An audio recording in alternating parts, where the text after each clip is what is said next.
Hello and welcome to Making the Rounds, a podcast by the American Medical Association. Today's episode is part of our Health IT series from the AMA Medical Student Section Committee on Health Information Technology. My name is Shivani Bhatnagar, and I'm a medical student at the Texas College of Osteopathic Medicine, and I'll be your host for today. Today we are joined by Dr. Brian Clay, who is an internal medicine physician at UC San Diego.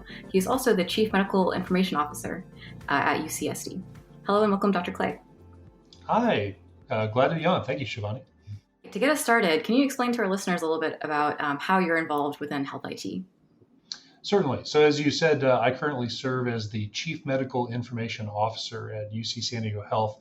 A note of clarification, we actually have 3 Chief Medical Information Officers here at UCSD. About 5 years ago, the size and scope of the organization became such that one was not enough. I've been in my current role for about 10 years. But as a hospital medicine physician, I now largely focus on the inpatient space, as well as some areas having to do with interoperability. And I also am the Chief Medical Information Officer liaison to the other University of California Health campuses. So I've been in the role 10 years, and it has been a roller coaster of technological advance over that time.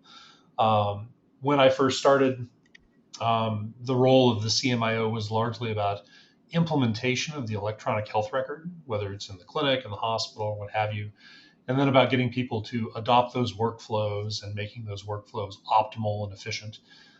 Then later on, it became about, we're putting all the data into the electronic medical record. How can we use that data to learn? How do I get the data back out to derive insights about our patients, to find out where we can deliver care better, and so on. And what we're working on now in Health IT is kind of the next phase, and that is how do we bring all this data to the patient? How do we use our technology for better patient engagement? How do we make the patient experience better, both in the clinic and the general outpatient space, as well as in the hospital? And then, of course, over the last 2 years, the COVID-19 pandemic has influenced all of that work in some interesting ways. What are some things that you found? So one of the things that is true for anybody who works in clinical informatics is that there's always opportunities to make things better. There's always new technologies you can evaluate, and your bandwidth to do that kind of work is never going to be enough to tackle everything. And so a big part of what we do is to make governance decisions about what's most important to do now and what we can do a little bit later on. Well, COVID crystallized that for all of us. It immediately became everyone's number one priority. And almost 2 years ago now, in March of 2020, as we moved from normal operations to in the throes of a global pandemic within the space of about 6 weeks, we had to rapidly mobilize both our operational and our technological side at UCSD to do a number of things to address the needs of the pandemic.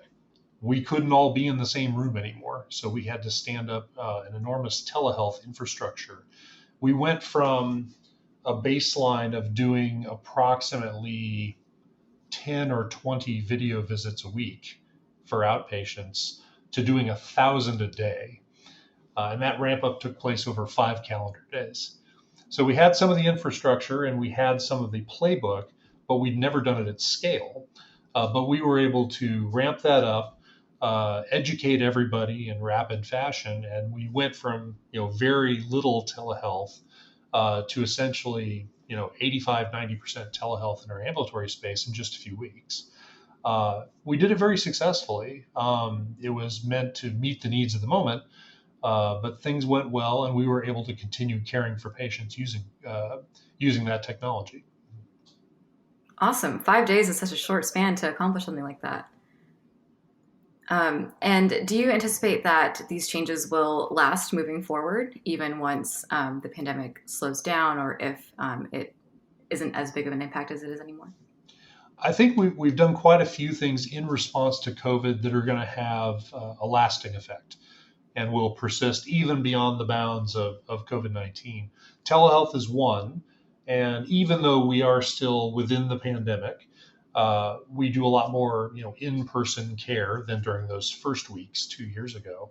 But we have a residual footprint of telehealth that's still substantial. It's not 10 and 20 visits a week. It's about 20% of our ambulatory care is done via video visit.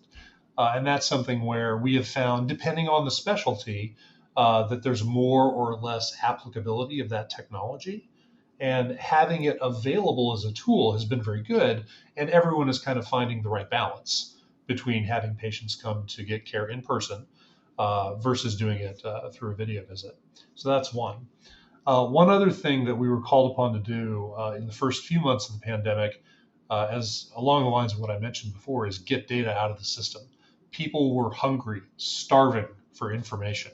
How many COVID patients do we have? What is the rate of our positive tests? How long are COVID patients staying in the hospital? All kinds of information that the organization needed to help manage resources and just be ready every day to deliver care to our patients. So we stood up a number of reports, dashboards, other analytics tools to get people at all levels of the organization the information they need. We at UCSD use an application called Tableau as our business intelligence application, basically the thing we do to create data visualizations.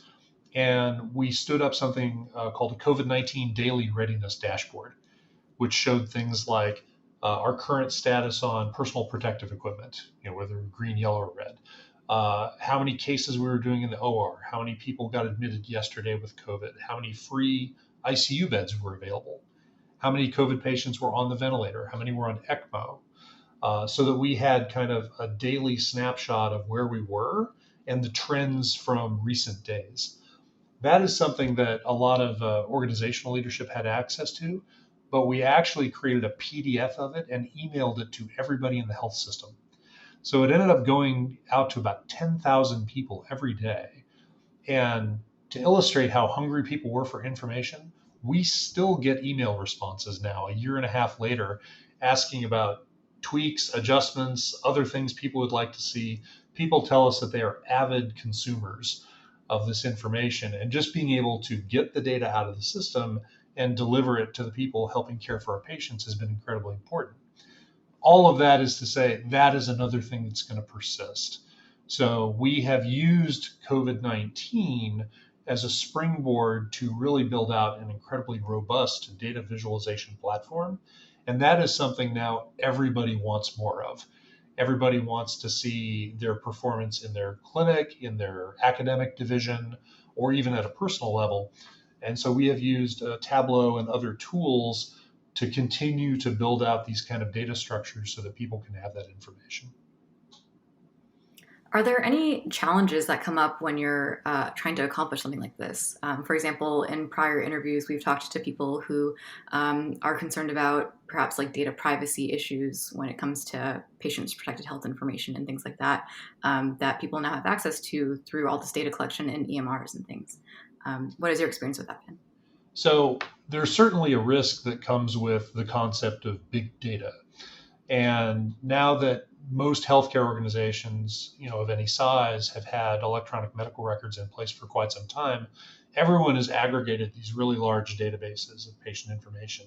And that's a good thing because we can use those for research, for quality improvement, and to get insights on our patient care. But it comes with risk. If you try and extract data out of there, it's incumbent upon all of us to treat that data with care and to make sure we put the appropriate safeguards around it. This hasn't necessarily been a challenge, but it's something that we have had to be sure that we mindfully address. And so we have had a number of efforts at UCSD over the last few years, even predating COVID-19, to stand up infrastructure and processes around safeguarding patient data. We've done a lot of work in the cybersecurity space in the last couple of years to kind of harden our systems against external intrusion or database attacks or things like that. We've embarked upon a robust educational effort to all of our workforce about the importance of keeping your username and password secure and not giving in to email phishing attacks and things like that, because that's how people tend to get into your systems from the outside. But also put governance structures around requests from our researchers, our operations folks and our folks that work in quality improvement who want to access these big data sets to make sure that we deliver it in a way that minimizes the risk of that data going far afield. And we kind of keep it within the bounds of the technical infrastructure, but still in such a way that people can use it to do whatever project they're working on. So that's been something we've had to do. And again, not so much of a challenge, but just an obligation, I would say, to help minimize the risk of a patient data privacy breach. All that is happening in the setting of a requirement that we all comply with related to a law called the 21st Century Cures Act, which was passed by Congress in 2016 and generated a regulatory rule from the Office of the National Coordinator in April of 2020, which the timing was coincidental, but happened at the start of the pandemic. And this essentially said patients have a right to all of their healthcare information in an electronic format. Now, there were more details than that, of course, but it led healthcare organizations to move to make test results and clinical notes available to patients essentially in real time within the patient portals and other methods that patient had to access their medical data. And that's been a challenge, not because of the technical approach to getting it done, but because that's an enormous culture change, right? And understandably so. Back when we used paper records, the only way a patient could access their medical data was to actually make a trip to medical records and submit a request for a copy of their medical record. And then in the EHR data, or EHR era, I should say, patients got patient portals where they could access certain subsets of their data from the electronic medical record, but it was just that. It was a limited subset. And all of a sudden, patients are going to get access to their information much more broadly and in real time, including things like clinical notes where providers may describe something in a way a patient doesn't like, or a CT scan result that shows an unexpected tumor that neither the ordering physician nor the patient expected, and the patient is seeing that in real time and then having to deal with it. I am very much an advocate of data transparency, and patients, I think, should have all this information. But we are all learning how to support our clinicians and our patients in what it means for patients to be able to see the data immediately. That's something we've never done. We've all made the conversion relatively quickly in the last year and a half. And I think we're still learning how to manage that change with everybody involved. That's definitely been a challenge. And changes like this tend to have very positive connotations and seem to be a step forward within the medical sphere. But then there are issues such as issues with digital literacy, or perhaps access to technology that can allow patients to see their health information in real time, like you're talking about. What are some solutions that you think might help bridge that gap moving forward? So the digital literacy issue is a big one. And historically, I would say most healthcare organizations, including our own, have been mindful about content that we create in the arena of patient instructions to try and be written at an appropriate grade level, not too complex, not too much jargon, because that was what was patient facing, right? But over the last year and a half, most things have become patient facing, including clinical notes that we all write as doctors, which we tend to write with other doctors in mind as the consumers of that data, and not so much the patients.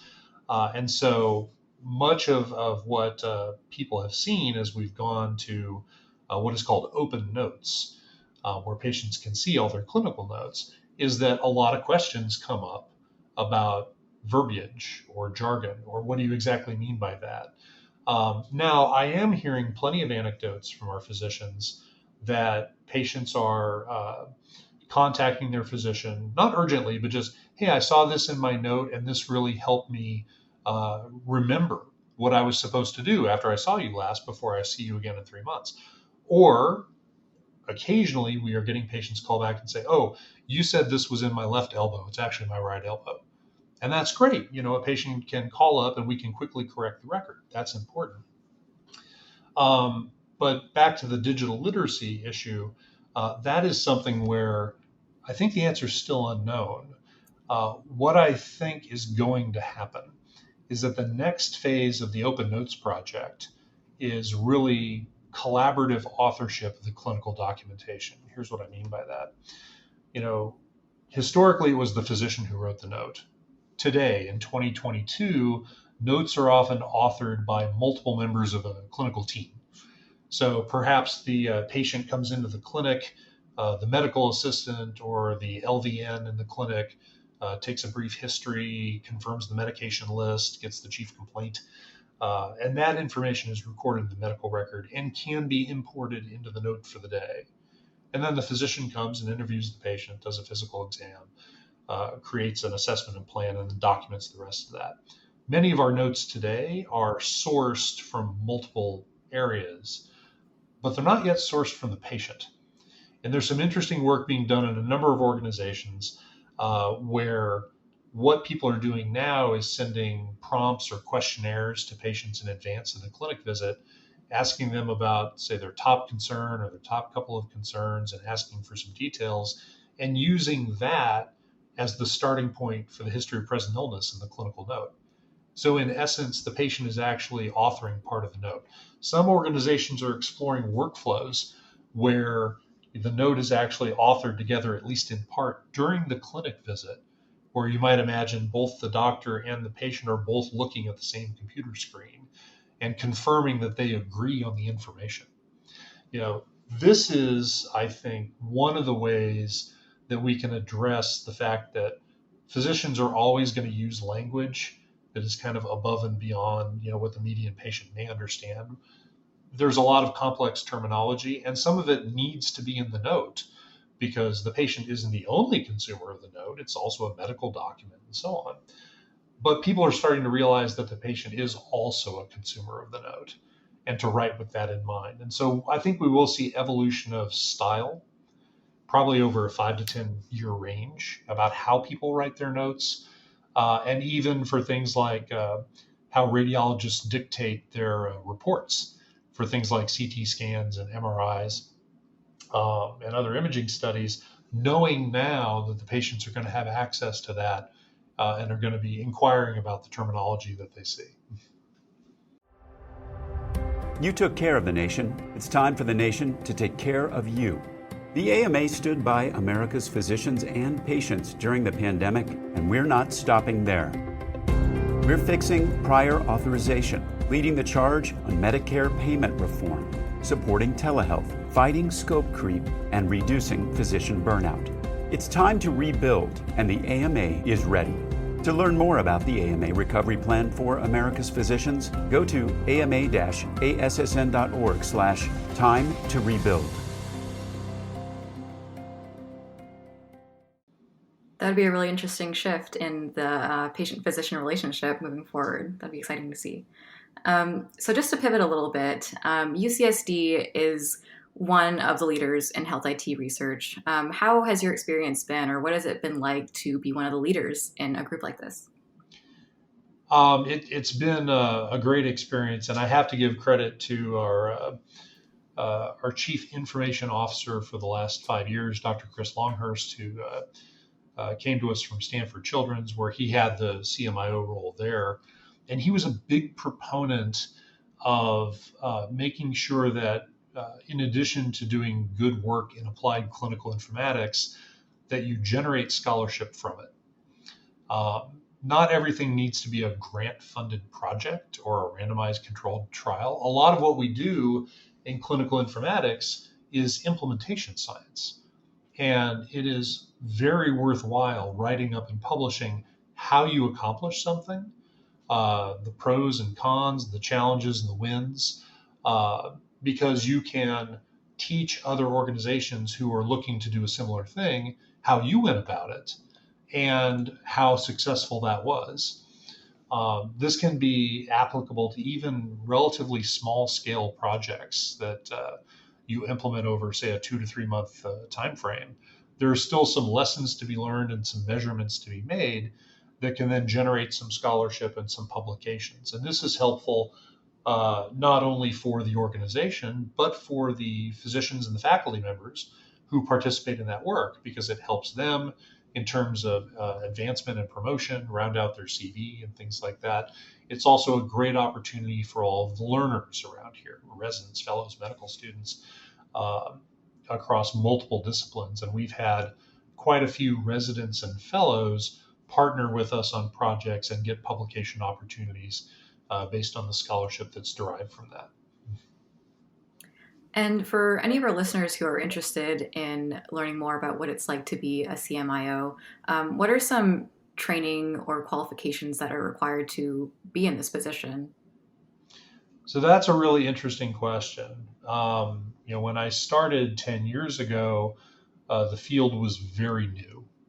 And the CMIO who inhabited the position before me had only held that title for about a year.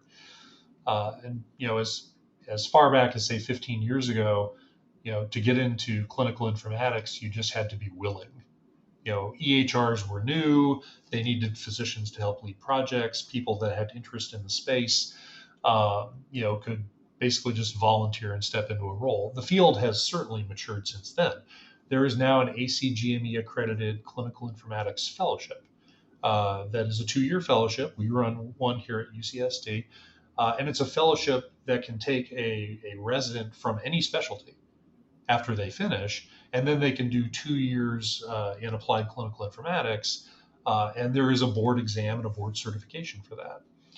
What we're seeing now is that people are availing themselves either of a clinical informatics fellowship, or they are doing other types of training that really are essential for what we do in clinical informatics, aside from the technology. And what I mean by that are things like lean training, green belt, black belt type certifications, process improvement and quality improvement training. A big part of what we do is not the technology itself, but how you get it done and how you get a project implemented.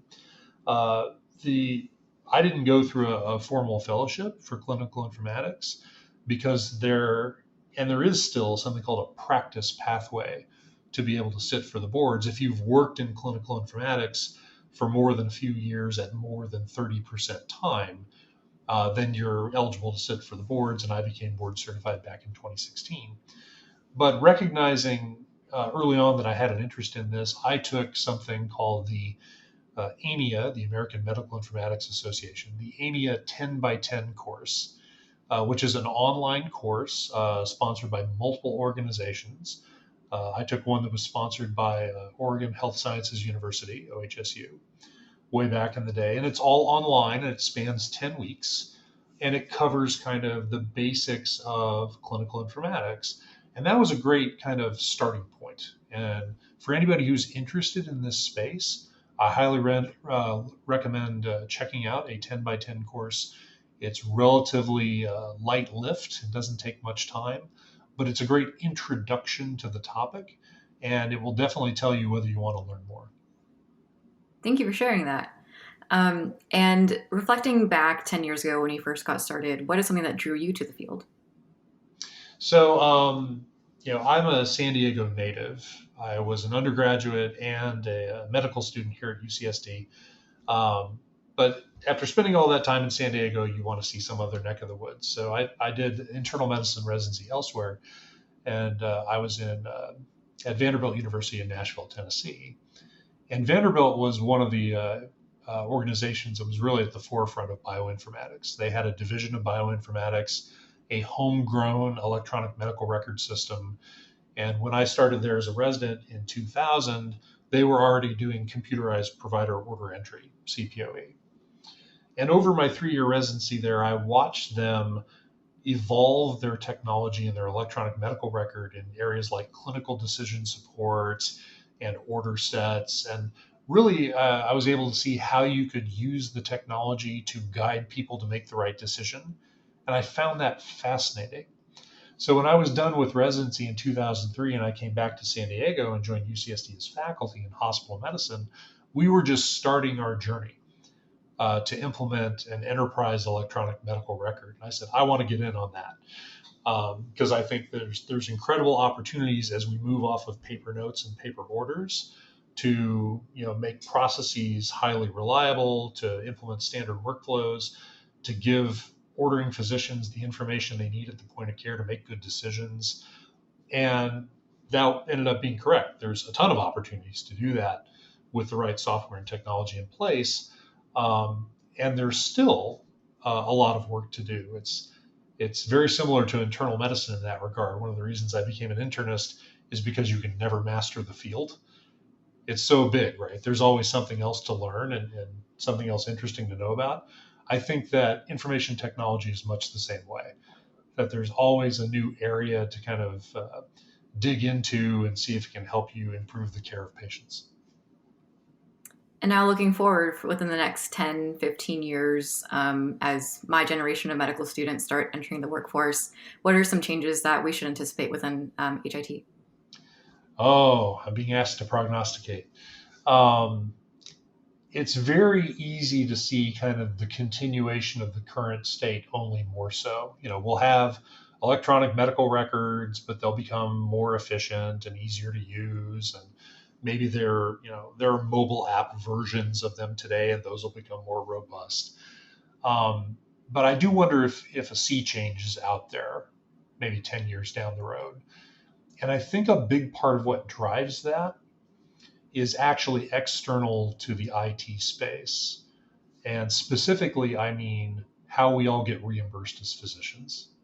Even now, a good chunk of how physicians get paid is dependent upon their clinical documentation for that patient for that visit, and drives a lot of how we write notes and how much information we include, and things related to that.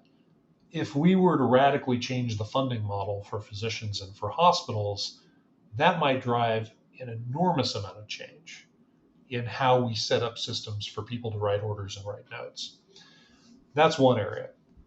But even if that doesn't come to pass, I think one of the things that I'd be willing to put a little bit of money on in the next 10 years is that technology that's already being evaluated and piloted today, in terms of voice recognition software and ambient computing, will become mature enough to essentially mimic the Alexa that's in your house. My apologies to everyone who's listening to this whose device just turned on. But you might imagine that there's a computer entity in the exam room, and you're interviewing your patient, you're examining your patient, and maybe you're talking out loud a little bit like you did during a structured clinical exam in medical school.